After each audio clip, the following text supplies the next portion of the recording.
À 6h45, Europe 1 vous répond, Thomas Soto. Juin moyen, juillet mouillé, cet adage météo, il n'existe pas encore, mais on se demande s'il ne nous pend pas au nez tant l'été semble avoir du mal à démarrer sur une grande partie du pays. Pour en parler, c'est Laurent Cabrol, qui remet son titre de pronostiqueur estival en jeu. Alors Laurent, déjà on a l'impression qu'il y a vraiment deux mondes en France, l'hémisphère nord où c'est l'automne et l'hémisphère sud où c'est l'été. Pourquoi ? Oui, je disais hier d'ailleurs, ce sont effectivement deux types de temps totalement différents que nous avons. Sur la moitié nord, c'est un temps humide, avec beaucoup de nuages. Sur la moitié sud, eh bien, ce sont les chaleurs qui dominent. N'oublions pas qu'il fait chaud dans les régions du sud. Et la Loire fait la séparation magnifique, si je peux dire, parce que c'est assez symptomatique. La Loire sépare les deux types de temps. Pour le sud, c'est assez classique pour la saison qui va venir. On va poursuivre dans cette direction-là. Là-bas, c'est l'été dans le sud, hein ? Oui, puis même avec des incendies de forêt. Hier, nous avions des incendies de forêt du côté de Martigues, de Fos-sur-Mer, de Lunel, etc. Donc on a vraiment un temps chaud et sec, alors que sur la moitié nord, ça reste très humide, quoi. Mais pourquoi ? Vous nous parliez hier de la dépression islandaise, de l'anticyclone des Açores qui était lui-même en dépression. Qu'est-ce qui se passe ? Eh bien, c'est ça, c'est-à-dire qu'en été, l'anticyclone des Açores quitte ses Açores et vient vers nous protéger. Il arrive vers l'Atlantique, alors que la dépression d'Islande reste chez elle. Bon, et là, c'est l'inverse qui se passe. La dépression d'Islande vient nous voir, alors que l'anticyclone des Açores reste sur ses Açores. Mais on comprend pourquoi ? On sait pourquoi ? Alors, c'est le grand mystère de la météo. C'est-à-dire que si on savait, si on arrivait à comprendre pourquoi il y a ces phénomènes, eh bien, on serait, disons, en partie en train de résoudre cette énigme colossale qui est l'énigme de maintenant encore de plusieurs siècles.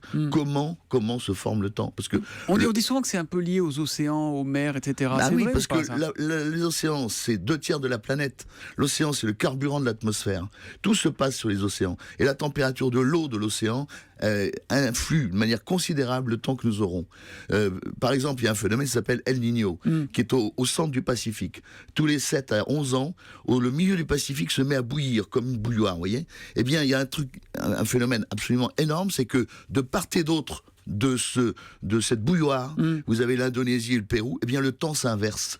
Cela veut dire que la température de l'océan a joué entièrement sur les vents et donc sur le temps. Au Pérou, ça devient plus chaud, en Indonésie, ça devient plus sec. Mais là, c'est fini le phénomène El Niño. Alors, là, El Niño, mais... on en a eu un cette année. Ouais. Il a eu son importance, parce qu'El Niño, ça veut dire, en général, en Europe, 1 cas sur 3, hiver doux, ça a été le cas, printemps frais, ça a été le cas, ouais. et été très chaud.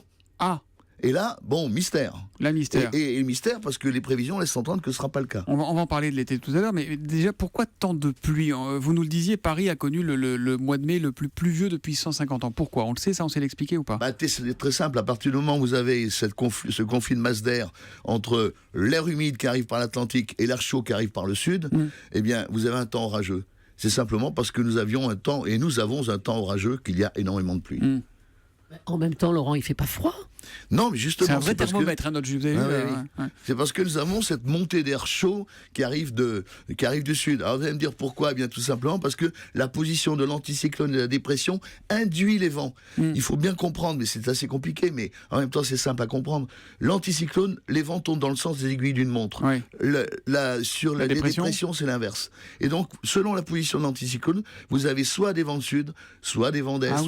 Donc là, nous avons eu des vents de sud, avec de l'humidité qui arrivait par l'Atlantique, le conflit soleil plus humidité égale orage. Donc vous aviez chaleur plus humidité. Donc vous aviez donc ce conflit et c'était un temps orageux qui a provoqué autant d'inondations. On a un tweet d'Olivier Sarrazin. Albert Simon avait sa grenouille et vous, Laurent Cabrol, comment faites-vous vos prévisions à long terme ? Eh bien, justement, Albert Simon, auquel j'ai succédé avec beaucoup de bonheur, et lui, il était basé sur les statistiques. Alors aujourd'hui, avec les ordinateurs que nous avons, vous pensez bien qu'on a mis des milliards d'informations en ordinateur en disant est-ce que telle situation engendre tel type de temps. On n'a rien trouvé. Donc Albert Simon se basait sur les statistiques, et sur les statistiques, on peut tout faire tout dire aux stats. Mais vous savez prévoir le temps à quelle échéance ? Dites-nous. Non, moi je sais rien faire, mais les spécialistes sont 48 heures à 80%. 48 heures, c'est 80%. Oui. D'accord. Par exemple, pour aujourd'hui, si j'avais... Parce qu'en radio, en télévision, on n'a pas beaucoup le temps il faut détailler, si vous voulez. Mais aujourd'hui, on est quasiment certain du temps qu'il fera en France. Bon, à 90%. Ouais. Demain, ce sera à 80%. À 2 jours, on est à 80%. Ensuite, à 5 jours, on est à 70%. Quand j'ai commencé la météo Europe 1 il y a 25 ans, eh bien, je donnais les prévisions à 10 jours, et j'avais pas plus de chance de dire la vérité qu'aujourd'hui de vous donner le temps de juillet et d'août. D'accord. Donc, mais il y a quand même eu des Donc progrès. il y a des progrès quand même. On arrive à avoir des tendances. Est-ce qu'il y a aujourd'hui des phénomènes, Laurent, que vous ne comprenez pas, que vous ne comprenez plus, que les modèles actuels n'arrivent pas ou plus à expliquer? Le phénomène nouveau, c'est le sentiment d'avoir un blocage. Par exemple, quand il y a une situation météo avant, ça ne durait jamais très longtemps. Si maintenant il pleuvait, il allait pleuvoir pendant une semaine et demie. Là, vous avez des situations de blocage qui durent plusieurs semaines. Et c'est ça qui est nouveau dans notre schéma météorologique. Alors, Et il n'y a pas d'explication là aussi. Il n'y a pas d'explication. On a beaucoup de questions. La Chris Prolls. Quel dieu faut-il prier pour avoir un peu de soleil cet été? Petite Rose. Quand on aura un été agréable pour le mois de juillet et août? Merci de répondre. Est-ce qu'on aura un été agréable en juillet et août? Ça, c'est une question compliquée pour vous. Oui, vous mettez votre titre en jeu. Promis, ça sortira pas de l'Union européenne. Va-t-on avoir un bel été ou un été pourri? Non, alors, je crois que ce qu'il faut dire là, ce que l'on peut voir à présent, c'est que le mois de juillet sera moyen. C'est-à-dire la première partie de juillet jusqu'au 15 août, a priori, sera pas bonne. La deuxième partie sera meilleure. Et le mois d'août... Attendez, je vous interromps parce que là, c'est quand même du coup, comment vous le savez? Vous venez de nous dire, on est sûr à 80%. Non, attendez, sur 2 jours. Pas ça. Là, sur les prévisions saisonnières, c'est du 60%. Ah d'accord. Attendez, donc la tendance générale, on l'a quand même. Plus on s'éloigne, à 2 jours, on est à 80%, à 10 jours, on est à 70%, et puis à 1 mois ou 2 mois, on est à 60%. Alors allez-y. Alors donc, mois de juillet, la première partie est pas terrible, jusqu'au 14 juillet. Ensuite, c'est beaucoup mieux. Et le mois d'août, en principe, est un mois qui sera chaud, moyennement chaud, mais orageux. Voilà. Alors, vous allez me dire, ça veut tout dire et rien dire, mais il n'y a pas de froid en perspective.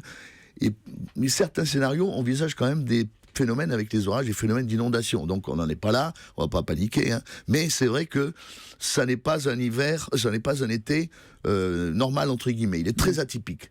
Et on est un petit peu perdu à cause de ce qu'on a vécu justement ces derniers temps. On a un message de Bruno Retailleau, donc le président du Conseil général de Vendée. Est-ce que vous pouvez nous annoncer de bonnes nouvelles pour la Vendée? C'est vraiment la météo à la carte ce matin. Bon, la Vendée en général est calquée un peu sur les Pays de la Loire. C'est le temps des Pays de la Loire, c'est pas le temps du Poitou-Charentes ou du Sud-Ouest. Allez, on va dire à M. Retailleau que c'est pas mal. Et la dernière, c'est Catherine Mélopé. Dites-moi, Laurent Cabrol, de bonnes nouvelles pour mon mariage du 23-07, sauf qu'elle nous dit pas où elle habite, donc ça va être compliqué. 23-07, 23 c'est vague. C'est vague, ne me dit pas en plus où elle est. Non, ça sera un mariage heureux si elle est amoureuse, quoi. Oui. La deuxième quinzaine de juillet, vous avez dit que c'était pas mal. Ça sera pas trop mal. Allez, mais je ne peux pas dire où, mais enfin dans l'ensemble, ça sera pas trop mal. Je parle de la deuxième période de juillet. Mais attention, là ne me jetez pas la pierre. Je disais tout à l'heure qu'il y a eu une année sans été, ça a existé. C'est-à-dire une année où il y a eu 13 jours de soleil pendant juillet et août. Bon. Et puis de toute façon, on dit mariage pluvieux, mariage pluvieux. Heureux. Voilà. Merci beaucoup Laurent Cabrol. À tout à l'heure pour la météo du jour.